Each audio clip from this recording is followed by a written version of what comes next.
My dear students, তোমাদের সকলকে স্বাগত জানিয়ে আজকের ভিডিও শুরু করছি। আজকের ভিডিওর বিষয় মাধ্যমিক 2024 লাস্ট মিনিট সাজেশন ম্যাথামেটিক্স। এখানে ম্যাথামেটিক্সে সত্য না মিথ্যা যে বিষয়, এটির 31টি অঙ্ক আমি দিয়েছি, ভীষণ ইম্পর্ট্যান্ট। তাহলে সেগুলো তোমরা অবশ্যই ভালো করে দেখে নিও। উত্তরগুলো আমি লিখে দিয়েছি, কিন্তু বিস্তৃতভাবে বললে অনেক সময় লাগবে, তাই আমি লিখে দিইনি। এগুলো তোমাদের উত্তরগুলো দেখে নিও। তাহলে সত্য না মিথ্যা দেখো, লেখা আছে চক্রবৃদ্ধি সুদের ক্ষেত্রে নির্দিষ্ট সময় অন্তর সুদ আসলের সঙ্গে যোগ হয়। নাম্বার 2 চক্রবৃদ্ধি সুদের ক্ষেত্রে নির্দিষ্ট সময় অন্তর সুদ আসলের সঙ্গে যোগ হয়, সে কারণে আসলের পরিমাণ ক্রমাগত বাড়তে থাকে। দুটো একটু আলাদা, এটা হচ্ছে যোগ হয়, এটা হচ্ছে ট্রু। আমরা জানি যে চক্রবৃদ্ধি সুদের ক্ষেত্রে সুদের উপরে সুদ হিসাব করা হয়, আর নর্মালি দুয়েরটা সেই জন্য কী হচ্ছে, সুদের যেহেতু সুদের উপর সুদ দেওয়া হয়, সেই জন্য আসলের পরিমাণ বাড়তে থাকে, এটাও ট্রু। তাহলে দুটোই হচ্ছে ট্রু। নাম্বার 3 বলা হয়েছে অংশীদারি কারবারে কমপক্ষে লোকের দরকার 3 জন, তা নয়, একজন পর্যন্ত হচ্ছে ব্যক্তিগত মালিকানাধীনে ব্যবসা।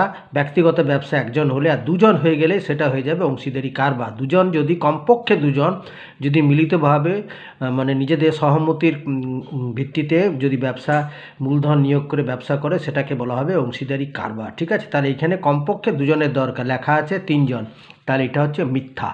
আর 4 হচ্ছে অংশীদাররা নিজেদের মূলধন যদি সমান সময় ধরে নিয়োজিত করে, তবে তাকে মিশ্র অংশীদারি কারবার বলে, এটাও কিন্তু মিথ্যা। ওইটাকে বলা হয় সরল অংশীদারি। হ্যাঁ, আর যখন তারা বিভিন্ন সময়ে কোনো একজন অংশীদার বছরে প্রথমে দিল, তার 4 মাস পর অন্য একজন অংশীদার এসে ব্যবসায় নিয়োগ করলো, সেটা হবে মিশ্র অংশীদারি কারবার।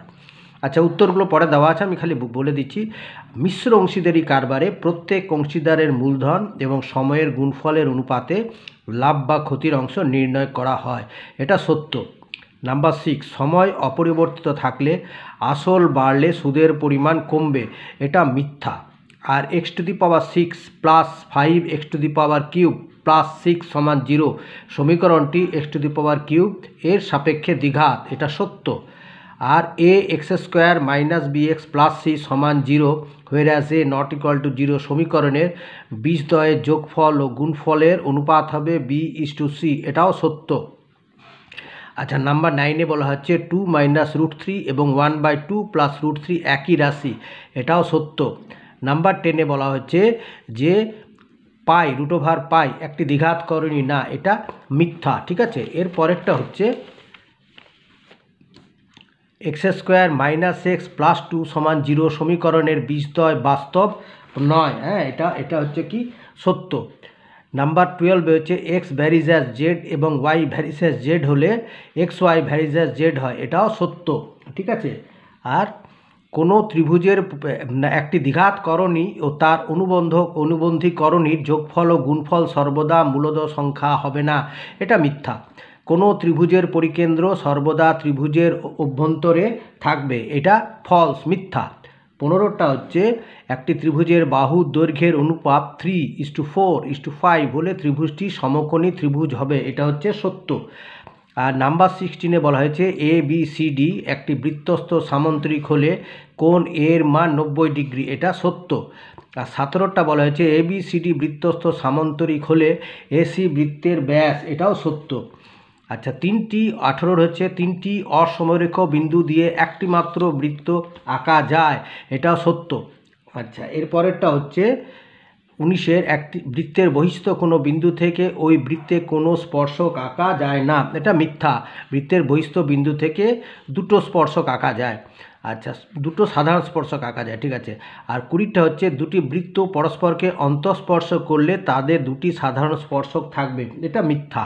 আর 21 বলা হয়েছে যে কোনো সমকোণী ত্রিভুজের অতিভুজই হলো ত্রিভুজের পরিবৃত্তের ব্যাস, এটা সত্য।